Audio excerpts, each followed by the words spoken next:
धर्म के सबसे बड़े दानवीर जिनके दान का किस्सा आज तक विख्यात है। कर्ण के अलावा इन दानवीरों का नाम आज भी सामने आता है जिन्होंने अपने शीश तक को काटकर दान दे दिया था।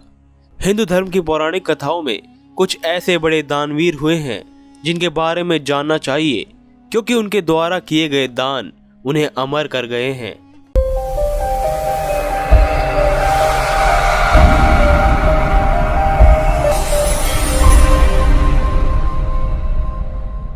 आप सभी का स्वागत है। आप देख रहे हैं मिस्टीरियस हिंदू। तो चलिए अब करते हैं ज्ञान की बात। वीडियो शुरू होने से पहले चैनल को सब्सक्राइब करना न भूलें।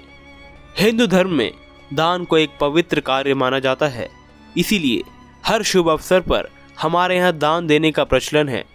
दान से ही व्यक्ति महान बनता है, साथ ही इससे किसी व्यक्ति, समाज और संस्था का कल्याण भी हो जाता है और यही दान करने का वास्तविक उद्देश्य भी है।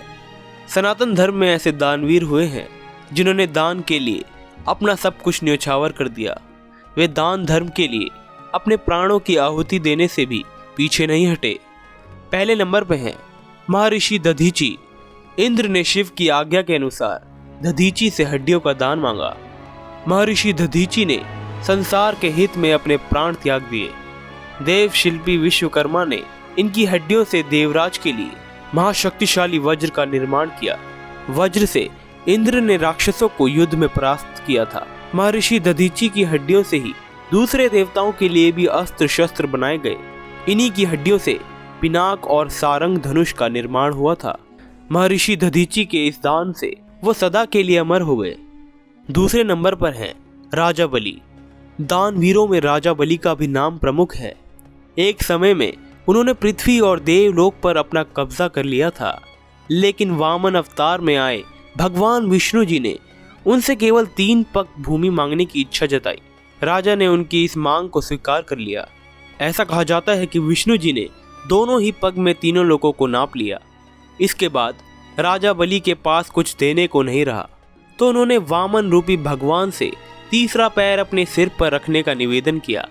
भगवान उनके इस दान से बहुत प्रसन्न हुए और उन्हें पाताल लोक में रहने का निर्देश दिया।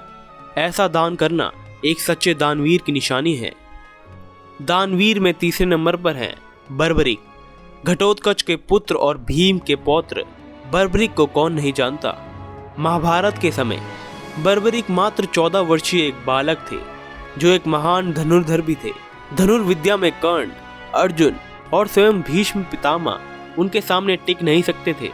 बर्बरीक के पास उसके मुख्य 3 तीर थे जो युद्ध को एक क्षण में खत्म कर सकते थे, लेकिन बर्बरीक ने अपनी माता को यह वचन दिया था कि मैं युद्ध में कमजोर पक्ष की तरफ से लड़ूंगा, यानी कौरवों का साथ दूंगा। ऐसे में भगवान श्री कृष्ण ये जानते थे कि यदि बर्बरीक युद्ध में शामिल हुआ तो परिणाम पांडवों के विरुद्ध हो सकता है। इसीलिए उन्होंने एक ब्राह्मण का वेश धारण किया और बर्बरीक के पास जाकर उसका शीश दान में मांग लिया। तब बर्बरीक ने अपने दानी स्वभाव के कारण अपना शीश दान कर दिया, लेकिन उन्होंने भगवान कृष्ण से निवेदन किया कि उन्हें पूरा महाभारत युद्ध देखना है। उनका कटा शीश पेड़ के तने पर रख दिया गया, जहां से उन्होंने पूरा युद्ध देखा। उनकी दानवीरता से प्रसन्न होकर भगवान कृष्ण ने उन्हें भविष्य में खाटू श्याम के नाम से पूजे जाने का आशीर्वाद दिया। ऐसी दानवीरता के लिए कमेंट बॉक्स में जय खाटू श्याम देवता अवश्य लिखें। चौथे नंबर पर आते हैं महाभारत के एक ऐसे योद्धा जिनके दानवीरता की बदौलत उनका नाम सूर्यपुत्र कर्ण के साथ दानवीर कर्ण भी पड़ गया। उन्होंने कौरवों के साथ मिलकर पांडवों के विरुद्ध युद्ध लड़ा था। वे बड़े महान धनुर्धर योद्धा थे। उनके कुंडल और कवच उन्हें युद्ध में अजय बनाते थे। कुंडल और कवच के कारण कर्ण को कोई भी शस्त्र मार नहीं सकता था, लेकिन भिक्षु के वेश में आए इंद्र ने जब उनसे कुंडल और कवच मांगे तो उन्होंने हंसते हुए उन्हें दान कर दिया। बाद में उन्हीं के अभाव से कुरुक्षेत्र के मैदान में कर्ण मृत्यु को प्राप्त हुए। कवच कुंडल उनको मरने नहीं देता। ये बात जानते हुए भी उन्होंने एक से बढ़कर एक वचन और दान लोगों को दिए थे। अब बात करते हैं 5वें और आखिरी नंबर पर सत्यवादी राजा हरिश्चंद्र की। वही सत्यवादी राजा हरिश्चंद्र जो अयोध्या के राजा सत्यव्रत के पुत्र थे, अपने दानी स्वभाव के कारण उन्होंने महर्षि विश्वामित्र को अपने संपूर्ण का राजपाट दान कर दिया था। इसके बाद उन्हें अनेक कष्टों को सहना पड़ा। सत्य के मार्ग पर चलते हुए उन्होंने अपनी पत्नी और पुत्र के साथ ही स्वयं को भी बेच दिया था, क्योंकि वे सत्यवादी और महादानी थे। तो ये थे कुछ ऐसे दानवीर जिनके दानवीरता के किस्से आज भी मशहूर हैं। आज के ज्ञान में सिर्फ इतना ही।